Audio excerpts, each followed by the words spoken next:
Ontario's summer by-election battle just got a lot more interesting. Toronto's Deputy Mayor Doug Holyday is now running for the PC party in the upcoming by-election. Holyday will be running in the Etobicoke Lakeshore riding against another city councillor. It's just one of the 5 Liberal ridings up for grabs on August 1st. Joining us now live from Toronto City Hall is Doug Holyday. I want to thank you so much for joining us. And just a few hours ago this morning, it seemed this was not a done deal. So tell us, what made you decide to run in this provincial by-election?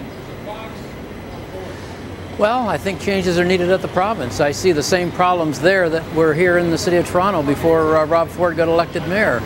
There was overspending, there was too much debt, people didn't seem to have respect for tax dollars, and the same thing is going on in the province. I think it needs a calm fiscal hand, and I think Tim Hudak, supported by the right people, can do it. But certainly you've been dealing with the Liberal government. It's been in power for a number of years in Ontario, and you've been dealing with them with your role in City Hall. So what specifically changed for you now to say that you want to play a part in trying to bring down this government and run against them? Well, I think the opportunity's just arisen here. There's this by-election that's come up. The Conservatives think that I've got a good chance to maybe win a seat here in Toronto, and I hope they're right, and we're going to give it a try. Now, the provincial PC party, Doug, has had difficulty securing seats in Toronto in the past. Why do you think Toronto voters have rejected the party, and how do you plan to change this in Etobicoke Lakeshore?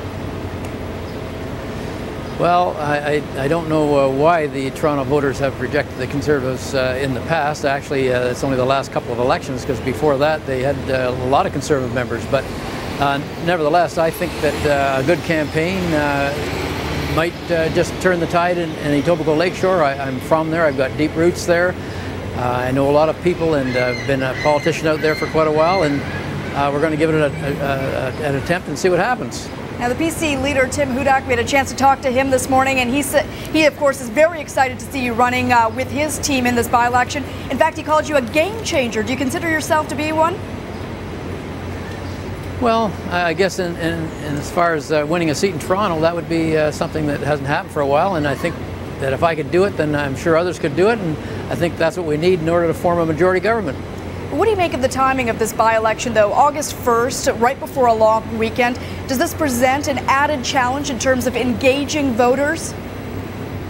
Oh, definitely. It's obviously designed by someone who doesn't want to get out and discuss their record or run on their past performance, and so they decided to do it in the middle of summer when very few people will be around. They know that particularly at the end of July, the beginning of August, a large majority of people will be off on their vacation or doing summer things and not attending to politics at all. The only thing they could have done to deter more voters, I think, was be open the polls at midnight. Certainly is going to be a challenge. We're hoping we can engage voters, get them involved in this. But certainly you've been an integral part of the mayor's team in Toronto at City Hall. So I want to get your thoughts. How do you feel about leaving City Hall behind? Is this just the next adventure for you? Are you going to be resigning from City Council? Well, I'm going to take a leave of absence for the time of the election. That's from now until August the 1st.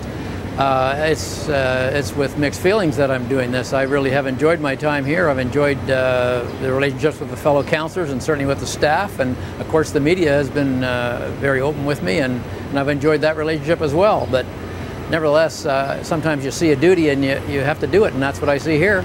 Do you feel there's going to be a defining issue, Doug, for this by-election, or even for the host of by-elections, 5 ridings in all that are up for grabs August 1st?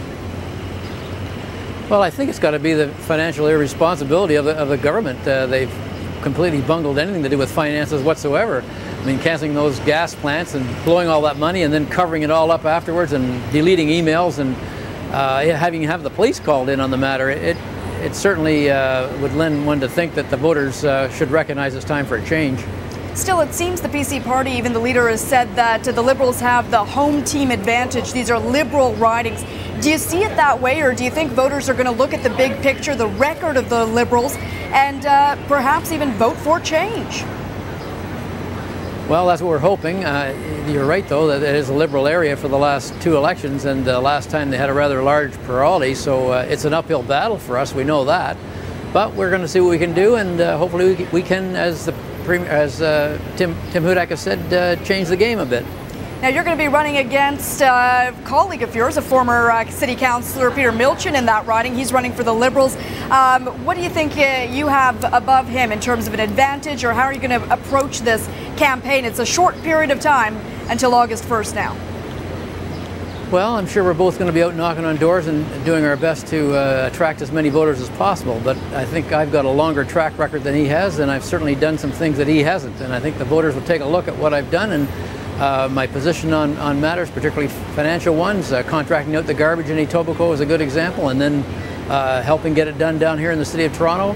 Our recent negotiations with our city workers, that I was the chair of the committee that dealt with that over, and our successes there. I think voters have a lot to look at, I guess, from both of us, and they can make up their own mind. All right, well, we wish you the best of luck. It's going to be a busy 3-4 weeks coming up, and best of luck to you. Thank you so much for joining us today. My pleasure. Thank you so much. That is Toronto Deputy Mayor Doug Holyday joining us from Toronto City Hall.